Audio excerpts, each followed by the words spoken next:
Welcome to this presentation on how to write the CIPD Level 5 questions for L5LD03 assessment for 2024-25.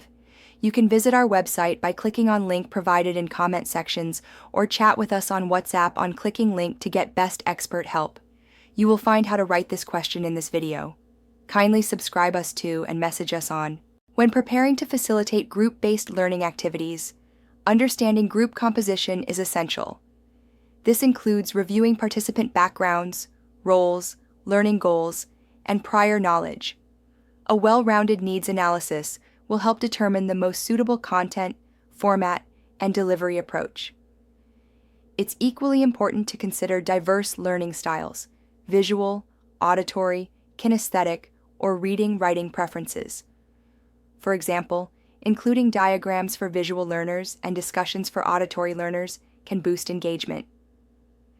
Pre-session diagnostics, such as surveys or quizzes, can reveal current skill levels and inform differentiation strategies. Inclusive planning ensures all participants feel represented and able to participate meaningfully. For instance, group role play can energize a kinesthetic learner, while handouts support those who prefer text. Tailoring sessions with these considerations in mind not only enhances learning outcomes, but also builds trust and motivation within the group environment. Establishing clear objectives is a crucial step in planning effective group-based learning. Learning goals should be SMART, specific, measurable, achievable, relevant, and time-bound. These outcomes will serve as a roadmap, guiding both facilitator and participants throughout the session. For example, an outcome could be, by the end of the session, participants will demonstrate effective communication in team settings through a role-play exercise. Activities must directly relate to these objectives to ensure relevance and cohesion. Relevance to the participants' jobs or goals increases engagement and knowledge retention. A balanced mix of theory and practical application, like case studies or role plays, reinforces learning and ensures understanding.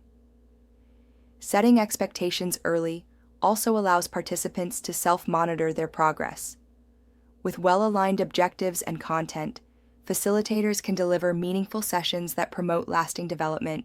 Logistics play a pivotal role in the success of any group-based learning session. First, ensure the venue, physical or virtual, is suitable, safe, and conducive to learning.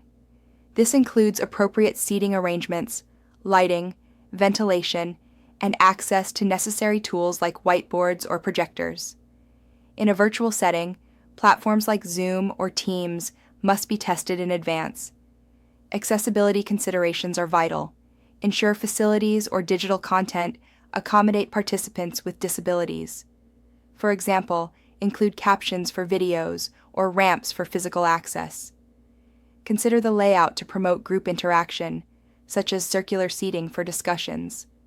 Also, check that any learning materials, including handouts or online documents, are ready and functional.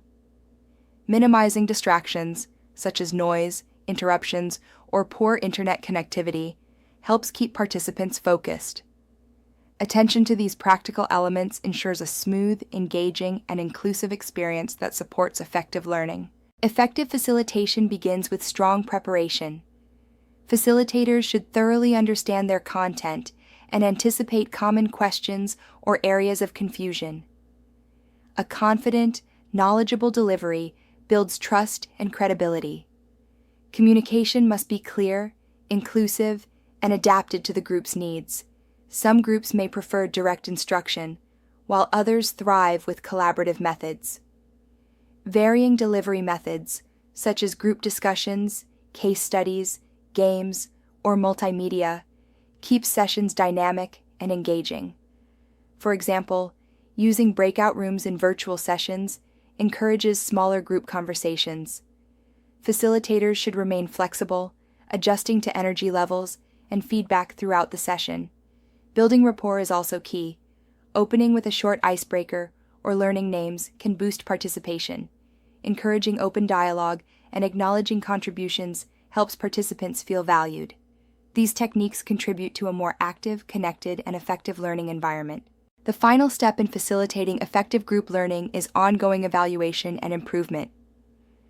Gathering feedback, through surveys, verbal comments, or observation, helps facilitators understand what worked and where adjustments are needed. This feedback should be timely and cover aspects such as content clarity, engagement levels, and logistical support. Facilitators must also reflect on their own performance. What flowed well? What could have been clearer? Documenting these insights supports professional growth. Importantly, any constructive feedback should inform future planning, perhaps by altering the pace, reordering activities, or using different materials. Reviewing whether learning objectives were met is also essential. Were participants able to demonstrate the targeted skills or knowledge? For example, if collaboration was a goal, did group tasks show effective teamwork? These evaluations ensure that each session builds on the last, enhancing both facilitator practice and participant outcomes.